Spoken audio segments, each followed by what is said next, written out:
We're joined today by head cross country coach Ray Putnam, talking about the men's team. Coach, last year was your first year on board. Coming here to coach both men's and women's programs. Just kind of talk about your first year involved with the men's team. Well, the men's team was made the transition with the men's team was much easier than I anticipated, as we had a very young team. We had one senior who completed the season, Andrew Mokler, who was our captain, and he was a great help.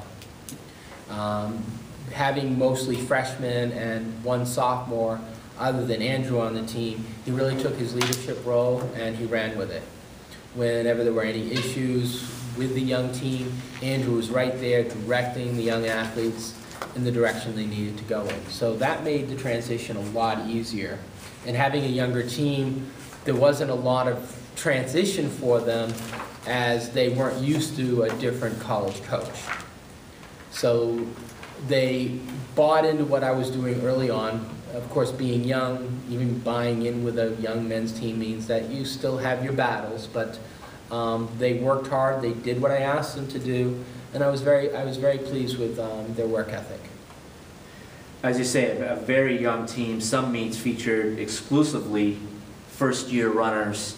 Of course, Faisal Abdullahi is a Division I transfer, an individual you coached in high school, correct? Yes. Certainly a talented athlete. And just kind of talk about Faisal a little bit. I know that he kind of peaked middle to late in the season. Well, I don't think he peaked middle to late. He had some injury issues. Okay.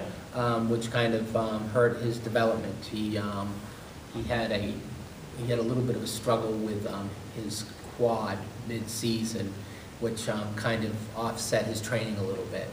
And in Faisal's defense as well, he's not really an 8K runner. He's more of an 800 runner who runs cross country. Okay. But because he's a strong runner and because he was a Division I caliber athlete, he can run cross country and be very competitive in the GNACs. Just because of natural ability, where his focus is really more the 800. So other than Faisal and you know, like you talked about Andrew Mokler, many young guys, many young athletes coming out of high school maybe, or first-year runners at the college level, just kind of talk about what it's like to coach a group like that in this sport. It has to be challenging, these guys coming in from different backgrounds and not knowing what to expect in a program that has had several coaches recently. Well, I was the third coach in 3 years. It didn't really have as much of an effect on the men's team, as the only one that finished the season for us was Andrew Mokler, who had run for 3 different coaches in 3 years. But with Mokler, things really meshed. He actually ran a huge PR, breaking 30 minutes for the first time in an 8K. And he hadn't run quickly since his sophomore year. He did not have a good junior year. He wasn't happy with how he ran his junior year. But his coaching and his personality really meshed well with what we were doing, and it worked out very well. So it was good to have him there, because as he improved, I mean, he started out around 36 minutes and went down to 29:57, which is a ridiculous improvement. But as the athletes saw him improve, they kind of started rallying around him. I see. And it was that rallying that allowed us to finish a lot stronger than you might have anticipated that we would have. Sometimes you'd see the athletes out there in the middle of the woods and they'd be struggling, and I could yell at them, "Mokler's having the race of his life. Let's do it for him." And they had so much respect for him, they would pick it up and go out and they would actually push. And I think that's the thing with a young group of people, where you're not a top team because you're so young. Our numbers were off this year, so we didn't have a lot of numbers. So we had to run some races sparingly. We couldn't go out and run full out every single meet, because we had to make sure that we kept everybody healthy because our numbers were low. So there was a lot of it was really just trying to make sure we got through the season so we could recruit more athletes, so we could have the numbers. So when you're moving from a 5K to an 8K, and most of our athletes were, This was their first year running an 8K. That's a really difficult transition. I remember when I went to college, we ran 2.6s mostly when I was in high school. But when we went to college, we ran 5 miles. And you're going out every week and you're running 5-mile races, and it's twice the distance you were running. Wow. And in college, I remember going to my first meet, we jogged the course, which was 5 miles, and then we raced 5 miles. And as a freshman, I'm like, oh my God, that's like 10 miles was a big day for me when I got to college. If I'd run 10 miles in a day, that was a big day. So the transition is exhausting. And when you have young athletes, you want to be able to rest them 1 or 2 meets, but we didn't have that option this year. We're hoping we'll have that option this year. We've picked up some numbers, and we should have the option to be able to rest athletes this year. We're looking forward to that. And certainly you can see, looking at the times for the season, that the first-year guys, their numbers did improve throughout the year. Of course, varying results due to course difficulties. But that certainly does bear true, and that's certainly something that not everybody would realize, that the high school and the college difference in the meet lengths. I think the layman may not understand that. Well, it's much easier to transition a woman to college running because they're doing the same distance. Mm-hmm. When you bring in a man in, and all of a sudden they're racing basically 2 miles further. And some of these guys that we have, the 5K was a challenge for them. And then you move them to a 10, to an 8K, and that's even more of a challenge. So with a young group of people, you really have to make sure you keep them healthy. And that was probably the biggest challenge this year, was keeping the team healthy, transitioning to the longer distance, transitioning to college training. A lot of them wanted to do more miles. And I would try to slowly bring the miles up, but they weren't able to handle that because the racing itself was so much more wear on their body than they were used to. Keeping their miles down as a freshman, I think, is important. Gradually bring them up as a sophomore and really get their mileage up as a junior, I think works. When I went into college, they didn't do it that way. It was kind of, put you in the system and hopefully it works. So I go into college and they're like, all right, you're doing 120 miles a week. And that really was hard as a young man. Racing 5 miles and training 120 miles a week beat the heck out of me. Right. And I was tired all the time and didn't really run fast at 120 miles a week. I ran much faster at 80 miles a week. So this certainly does present training obstacles. How do you handle that with the first-year guys coming out of high school, with your training program in the first couple weeks before your first meet? Well, you hope they train over the summer. Hmm. You try to give them some kind of inspiration, because you can't say you must train over the summer. All you can do is say, would you please train over the summer? And you hope they do. And if they do, then they come in with a base. Right. And if you come in with the base, then you can work on the base. Now, your first few weeks, if they come in, say they come in and they're running 70 miles a week, then you can probably run them comfortably at 56 miles a week the first week. And you'll be like, but they're doing 70. But all of a sudden they're running in the contours of a college training program. Right. And the pace is going to be quicker, the training is going to be harder. And we don't just run, we do a lot of other different things for conditioning. So if they come in 70, then they're ready to go 56. And hopefully by the end of the season, you can get them mid-season, and you're going to be cutting off, but mid-season you can get them back to 70. So a lot of it has to do with what preparation they came in with. If they're coming in as a freshman, what did they do in high school? A lot of high school programs only run their athletes 10 to 15 miles a week. If you take an athlete who's running 10 to 15 miles a week and move them up to 70 miles, you're going to have an injured kid. It's got to be a process. And I think a lot of college coaches don't understand that if you do not take a process, if you don't slowly bring an athlete up in their mileage, you're going to end up with an injured athlete. Because I've seen a lot of star athletes, real fast athletes that were on low mileage in high school. Then they went to a college program where they put them on high mileage immediately, and they spent their first year injured. So you basically have to tailor your workouts according to what these kids have been doing all along in high school?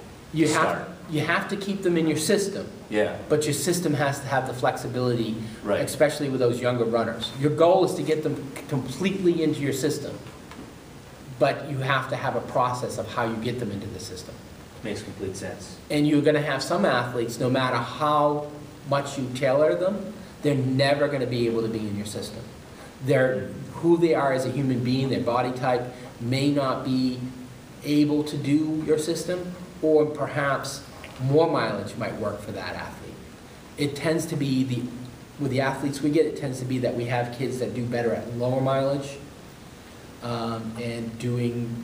we have a lot of kids coming with shin issues, for instance. Yeah. So if they come in with shin issues, and we'll put them in the pool and have them do pool running rather than doing a lot of running. And the goal is to get them eventually to be able to be plugged into the system. But some of those kids want to run,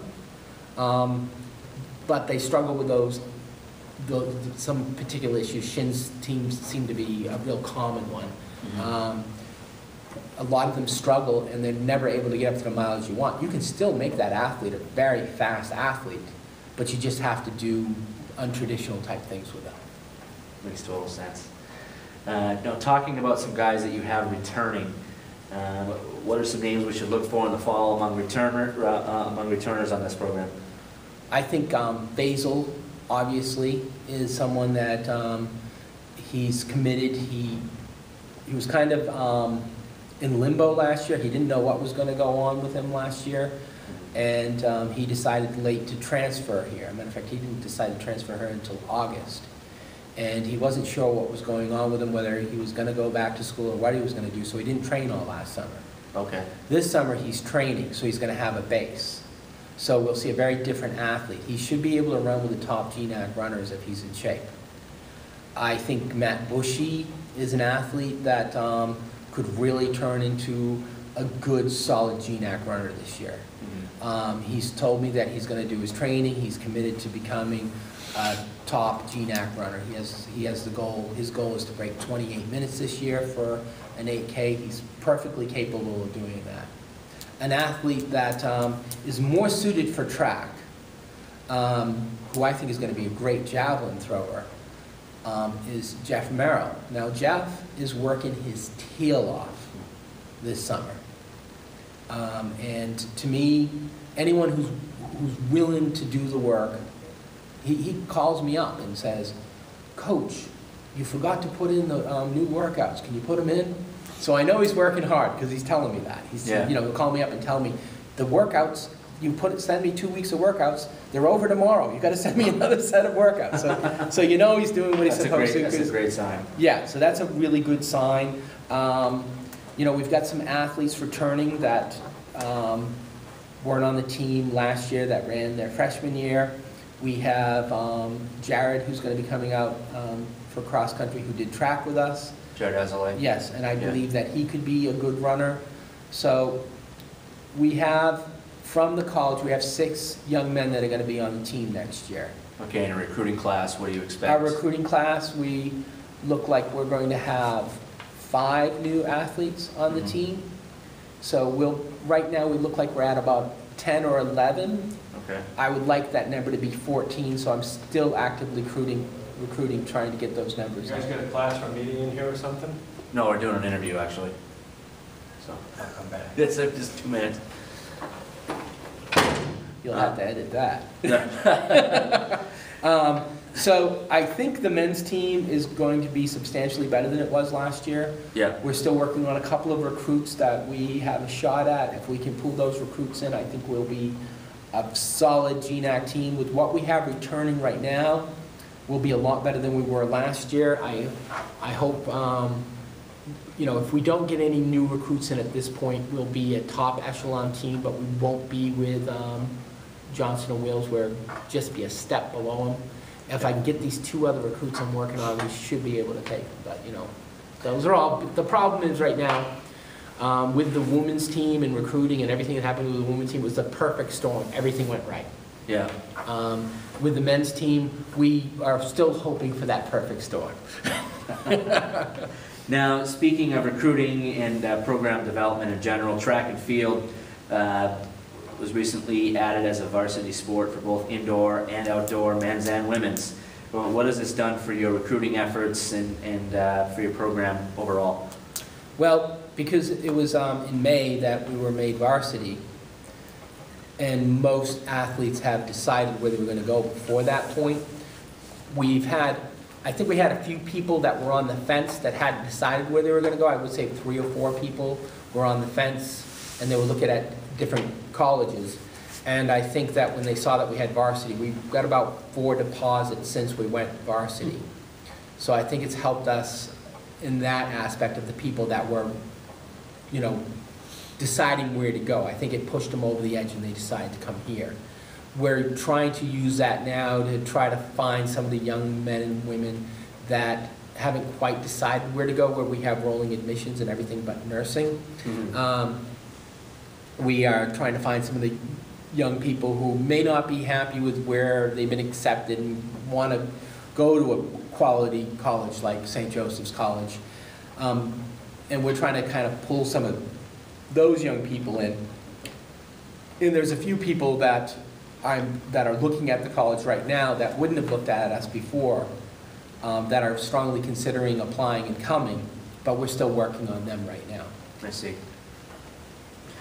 Well, great. Well, Coach, anything else you'd like to add on the men's side? Been a great experience.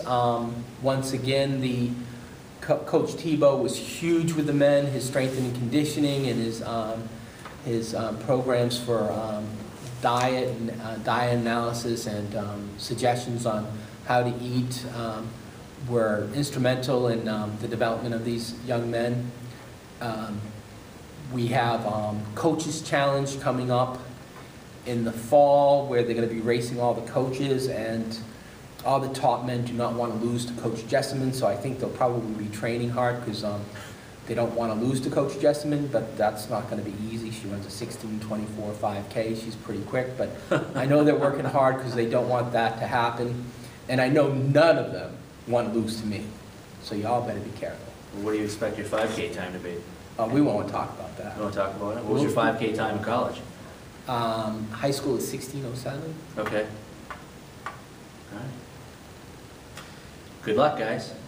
Thank you. Thank you.